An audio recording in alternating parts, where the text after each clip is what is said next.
یہ اس زمانے کی بات ہے جب لوگوں کے دلوں میں خوف کم اور یقین زیادہ ہوا کرتا تھا۔ جب مشکل آتی تو زبان شکوہ نہیں بلکہ دعا کیا کرتی تھی۔ پہاڑوں کے دامن میں ایک چھوٹا سا گاؤں تھا جس کا نام گلزارہ تھا۔ یہ گاؤں دور سے دیکھنے میں سادہ تھا، مگر اس کی سادگی میں ایک عجیب سا سکون چھپا ہوا تھا۔ یہاں کی زمین زرخیز تھی، یہاں کی ہوا صاف تھی اور لوگ محنتی اور صابر تھے۔ ہر صبح جب سورج نکلنے سے پہلے فضا میں اذان کی آواز گونجتی تو پورا گاؤں بیدار ہو جاتا۔ لوگ وضو کرتے، مسجد کا رخ کرتے اور اپنے دن کی شروعات اللہ کے نام سے کرتے۔ یہی وجہ تھی کہ گلزارہ میں غربت تو تھی مگر مایوسی نہیں تھی۔ اس گاؤں کے کونے میں مٹی کی بنی ایک سادہ سی جھوپڑی تھی۔ یہ جھوپڑی کسی محل جیسی نہیں تھی مگر اس میں رہنے والوں کے دل بہت امیر تھے۔ اس جھوپڑی میں ایک نوجوان رہتا تھا جس کا نام سلمان تھا۔ سلمان کی عمر صرف 20 سال تھی مگر اس کی آنکھوں میں عمر سے زیادہ گہرائی تھی۔ سلمان کا لمبا قد، گوری رنگت اور سادہ لباس پہنتا تھا۔ اس کے چہرے پر غرور نہیں بلکہ ٹھہراؤ تھا اور اس کی باتوں میں شور نہیں بلکہ وزن تھا۔ سلمان کے والد کا نام باپا یوسف تھا۔ وہ ایک کسان تھے جو اپنی زمین سے رزق اگاتے تھے اور اپنے بچوں کو حلال کھلاتے تھے۔ ان کے ہاتھ سخت تھے مگر دل نرم تھا اور زبان پر ہمیشہ شکر ہوتا تھا۔ سلمان کی ماں اماں زہرا ایک صابر اور نیک عورت تھی۔ وہ ہر کام سے پہلے دعا کرتی اور ہر مشکل کو اللہ کی آزمائش سمجھ کر قبول کرتی۔ وہ اکثر سلمان سے کہتی کہ بیٹا، دنیا کی سب سے بڑی دولت ایمان ہے، اگر یہ سلامت ہو تو سب کچھ سلامت ہے۔ سلمان روزانہ فجر کی نماز کے بعد شہر جانے کی تیاری کرتا۔ وہ اناج کے بورے، تھوڑے سے کپڑے اور دیہات کی پیداوار اپنے گھوڑے پر لادتا۔ سلمان کا گھوڑا مضبوط اور وفادار تھا، جو سلمان کا صرف جانور نہیں بلکہ ساتھی بھی تھا۔ اسی گاؤں کے قریب بغداد کا ایک شہر تھا۔ یہ ایک بڑا اور امیر شہر تھا مگر اس کی عمارات میں انصاف کی کمی تھی۔ اس شہر پر ایک بادشاہ حکومت کرتا تھا جس کا نام قہار بن سلیم تھا۔ قہار بن سلیم طاقتور ضرور تھا مگر عادل نہیں تھا۔ وہ لوگوں سے بھاری ٹیکس وصول کرتا اور ذرا سی نافرمانی پر سخت سزا دیتا تھا۔ اس کے ظلم سے لوگ خوف زدہ تھے مگر ہمیشہ خاموش رہتے تھے۔ سلمان یہ سب جانتا تھا مگر اس کے دل میں خوف نہیں تھا۔ وہ یہ مانتا تھا کہ رزق اللہ دیتا ہے، بادشاہ نہیں۔ اسی یقین کے ساتھ سلمان ایک دن اس شہر کے بازار میں داخل ہوا۔ اسے معلوم نہیں تھا کہ یہی دن اس کی زندگی بدل دے گا۔ یہی دن اسے ایک عام دیہاتی سے ایک بڑے امتحان کی طرف لے جائے گا۔ یہ بازار اس امیر شہر کا دل تھا۔ یہاں دن چڑھتے ہی شور بڑھ جاتا، قافلوں کی آمد اور خرید و فروخت اور بڑے بڑے تاجروں کا اس بازار میں لین دین کرنا معمولی بات تھی۔ ہر طرف دکانیں تھی، کہیں اناج بکتا، کہیں کپڑے، کہیں مسالوں کی خوشبو ہوتی۔ سلمان جب اس دن بازار میں داخل ہوا تو اس کے گھوڑے کی ٹاپوں کی آواز بھیڑ میں گم ہو گئی۔ اس نے بازار کے ایک کونے میں اپنا گھوڑا روکا اور سکون سے سامان اتارنے لگا۔ اس کا دل مطمئن تھا کیونکہ اس نے رزق حلال کمانا تھا، نہ کہ کسی کا حق مارنا تھا۔ لوگ اسے جانتے تھے کہ یہ نوجوان ناپ تول میں کمی نہیں کرتا۔ لوگ یہ بھی جانتے تھے کہ سلمان غریب لوگوں سے منافع کم لیتا ہے۔ سلمان سامان بیچ ہی رہا تھا کہ بازار میں اچانک خاموشی چھا گئی۔ دور سے سپاہیوں کے گھوڑوں کی ٹاپیں سنائی دی اور سرخ لباس کی قطار نمودار ہوئی۔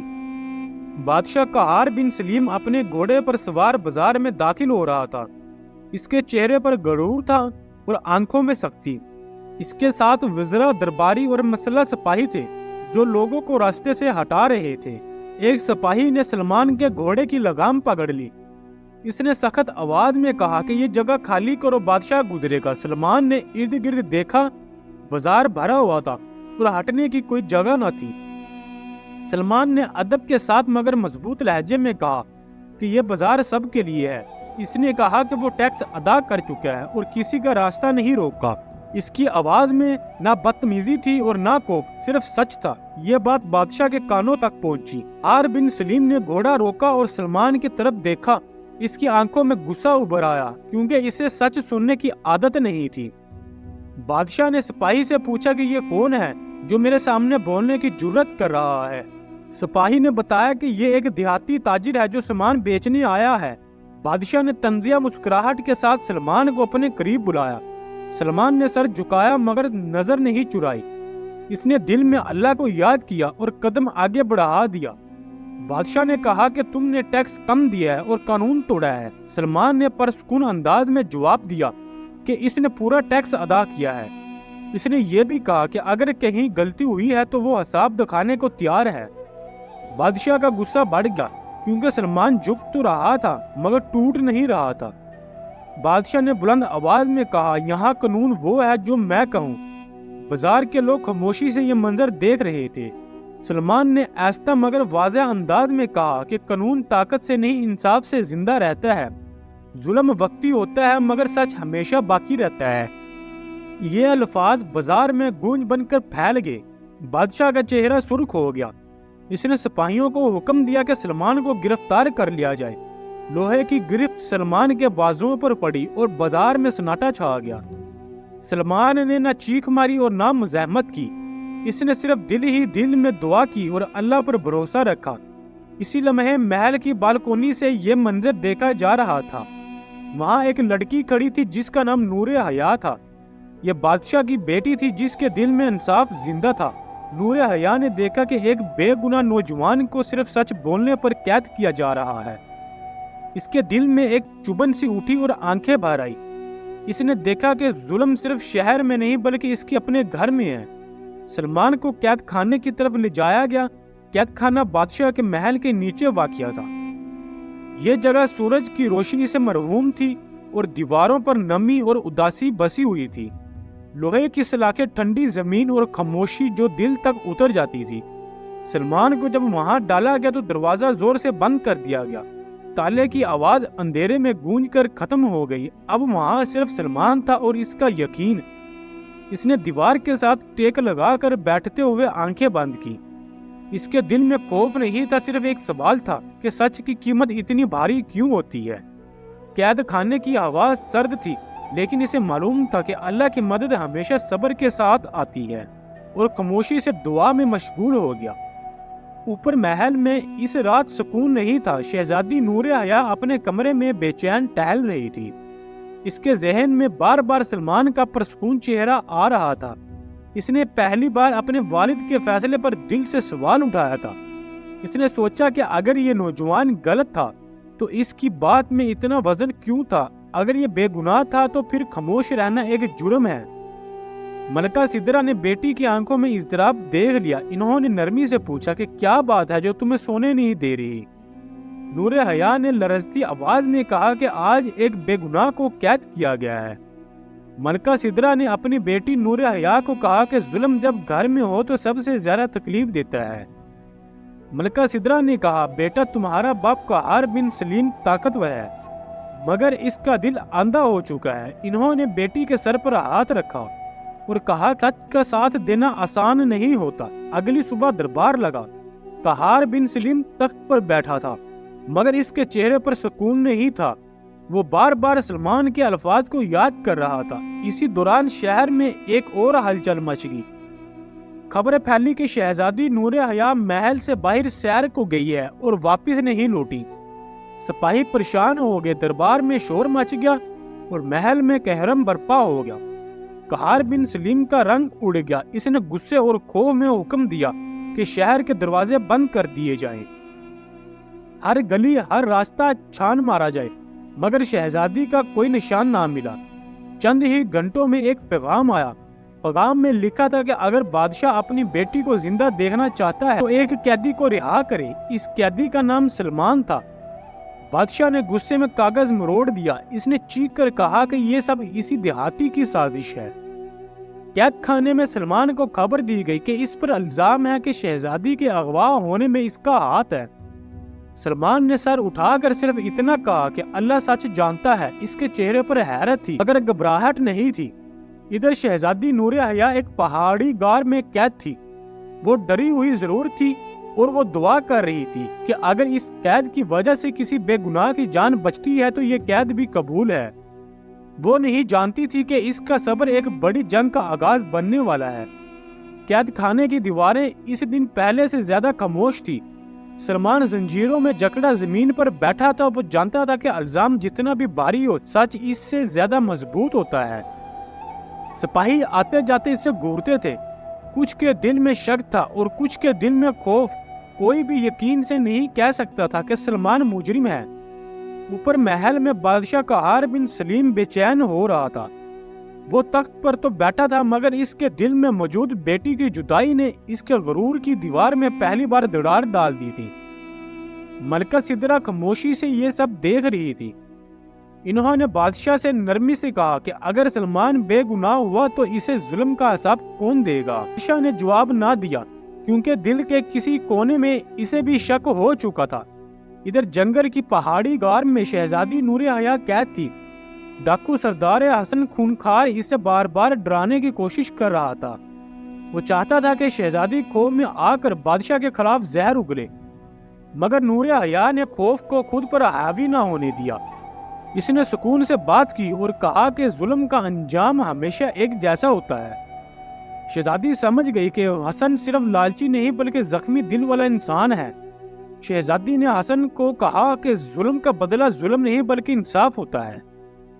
حسن کو پہلی بار لگا کہ کوئی اسے انسان سمجھ کر بات کر رہا ہے۔ اس کی آنکھوں میں غصے کے ساتھ الجھن بھی ابھر آئی۔ وہ سمجھ نہیں پا رہا تھا کہ یہ قیدی لڑکی اس سے ڈر کیوں نہیں رہی۔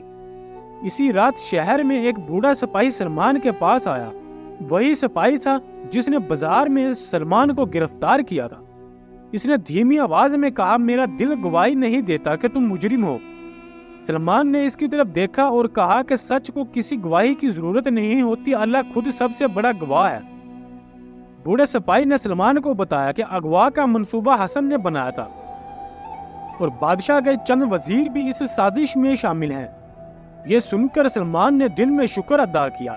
اگلی صبح شہر کے کچھ لوگ پہلی بار کھل کر بولنے لگے۔ انہوں نے کہا کہ سلمان جیسا نیک لڑکا ایسا جرم نہیں کر سکتا۔ بادشاہ کے لیے یہ باتیں سننا مشکل ہو رہا تھا، ہر لفظ اس کے غرور کو زخمی کر رہا تھا، مگر بیٹی کی یاد نے اسے فیصلہ بدلنے پر مجبور کر دیا۔ اس نے حکم دیا کہ سلمان کو دربار میں پیش کیا جائے۔ زنجیروں میں جکڑا سلمان دربار میں لایا گیا۔ بادشاہ نے سلمان سے پوچھا، اگر تم بے گناہ ہو تو سچ کیسے ثابت کرو گے؟ سلمان نے جواب دیا کہ سچ خود وقت کے ساتھ ظاہر ہو جاتا ہے۔ اس نے کہا کہ شہزادی زندہ ہے اور وہ واپس آئے گی۔ یہ سن کر دربار میں خاموشی چھا گئی۔ کچھ لوگ حیران تھے اور کچھ کے دلوں میں امید کی کرن جاگ گئی۔ بادشاہ نے پہلی بار کسی قیدی کی بات کو نظر انداز نہیں کیا۔ اسی وقت محل میں ایک زخمی سپاہی اندر آیا اور چیخ کر کہا کہ حسن خونخوار نے پیغام بھیجا ہے۔ اس نے کہا ہے کہ شہزادی کو چھوڑنے کے بدلے انصاف مانگتا ہے، سونا نہیں۔ یہ بات سب کے لیے چونکا دینے والی تھی۔ دربار میں عجیب خاموشی تھی۔ قہار بن سلیم تخت پر بیٹھا تھا مگر اس کی نگاہوں میں پہلی بار غرور کی بجائے خوف جھلک رہا تھا۔ سلمان دربار کے بیچوں بیچ کھڑا تھا، زنجیریں اب بھی اسی کے ہاتھ میں تھی مگر اس کے الفاظ زندہ تھے۔ اس نے نہ کسی پر الزام لگایا نہ اپنے لیے رحم مانگا۔ بادشاہ نے گہری آواز میں کہا، اگر تم سچ کہتے ہو تو ہمیں راستہ دکھاؤ۔ سلمان نے ادب سے جواب دیا کہ راستہ انصاف سے نکلتا ہے، تلوار سے نہیں۔ اسی وقت سپاہی نے بادشاہ کو ایک خط دیا جس میں لکھا تھا کہ حسن شہزادی نور حیا کو شہر کے قریب چھوڑنے پر تیار ہے۔ اس کی شرط صرف یہ تھی کہ سلمان کو آزاد کیا جائے اور عوام پر ظلم ختم کیا جائے۔ دربار میں خسر پھسر شروع ہو گئی۔ وزیر ایک دوسرے کی طرف دیکھنے لگے کیونکہ یہ شرط ان کے مفاد کے خلاف تھی۔ ملکہ سدرا کی آنکھوں میں امید جاگ اٹھی۔ قہار بن سلیم نے لمحہ بھر سوچا اور حکم دیا کہ سلمان کی زنجیریں کھول دی جائے۔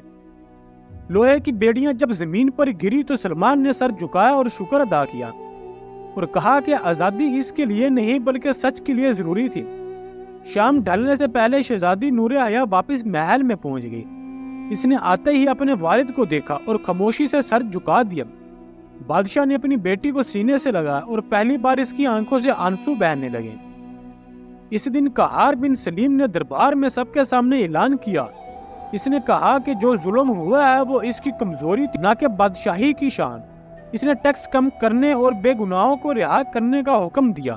لوگوں کے دلوں سے خوف کا بوجھ اترنے لگا۔ بازار میں سچ بولنے والوں کی آواز دبنے کی بجائے مضبوط ہونے لگی۔ شہر کے لوگوں نے پہلی بار سکھ کا سانس لیا۔ سلمان اگلی صبح گھوڑے کے ساتھ خاموشی سے اپنے گاؤں گلزارہ لوٹ آیا۔ وہ ہیرو بن کر نہیں بلکہ ایک عام انسان بن کر آیا تھا۔ اماں زہرا نے اسے دیکھ کر سجدہ شکر کیا۔ بابا یوسف نے بیٹے کے سر پر ہاتھ رکھا اور کہا کہ اصل جیت یہ ہے کہ دل نہ ٹوٹے۔ سلمان نے مسکرا کر کہا کہ یہ سب اللہ کا کرم تھا۔ شہزادی نور حیا نے محل کی زندگی بدلنے کا ذمہ اٹھایا۔ اس نے مدارس، مسافر خانے اور غریبوں کے لیے دروازے کھلوائے۔ وقت گزرتا گیا، سلمان کا گاؤں گلزارہ ویسے ہی سادہ رہا۔ فرق صرف اتنا تھا کہ اب لوگوں کو یقین ہو گیا تھا کہ ایک سچا دل بھی تاریخ بدل سکتا ہے۔